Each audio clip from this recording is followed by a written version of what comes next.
স্বাগতম আপনার প্রিয় চ্যানেল নিউজ ওয়ার্ল্ডে। আজ আমরা আলোচনা করব এক ঐতিহাসিক চুক্তি নিয়ে, বাংলাদেশ ভারত মৈত্রী চুক্তি 1972।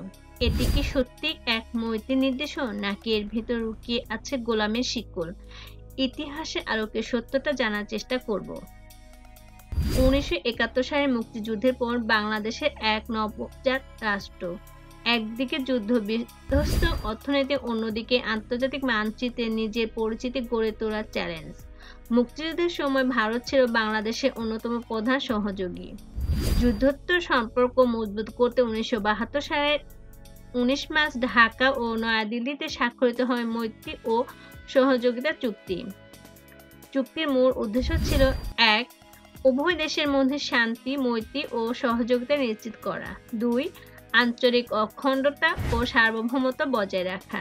3, অর্থনৈতিক, সাংস্কৃতিক ও প্রতিরক্ষা ক্ষেত্রে সহযোগিতা বৃদ্ধি করা। গোলামী চুক্তি বলা হয় কেন? চুক্তি সমালোচকদের মতে এতে বাংলাদেশের সার্বভৌমত্ব কিছুটা হলেও ক্ষুণ্ণ হয়েছে। সমালোচনার প্রধান কারণগুলো হলো: 1, ভারতের আধিপত্যের অভিযোগ। চুক্তির 9 নম্বর ধারা অনুযায়ী কোনো দেশ তৃতীয় পক্ষের আক্রমণে পড়লে অন্য দেশ তা প্রতিহত করতে সাহায্য করবে।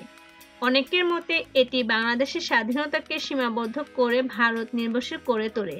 2, অর্থনৈতিক দিক থেকে চাপ।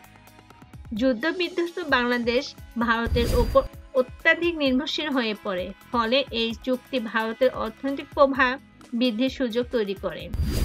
3, ফারাক্কা বাঁধ ও পানি সমস্যা। চুক্তির পরপরই ফারাক্কা বাঁধের পানি বন্টন ইস্যুতে বাংলাদেশের ন্যায্যতা ক্ষুণ্ণ হয়। সমালোচকদের মতে মৈত্রী চুক্তি ভারতের স্বার্থ রক্ষায় বেশি কার্যকর ছিল। স্বাধীন সিদ্ধান্ত গ্রহণের সীমাবদ্ধতা। বাংলাদেশের পররাষ্ট্রনীতি ও প্রতিরক্ষা ব্যবস্থায় ভারতের প্রভাব ছিল স্পষ্ট।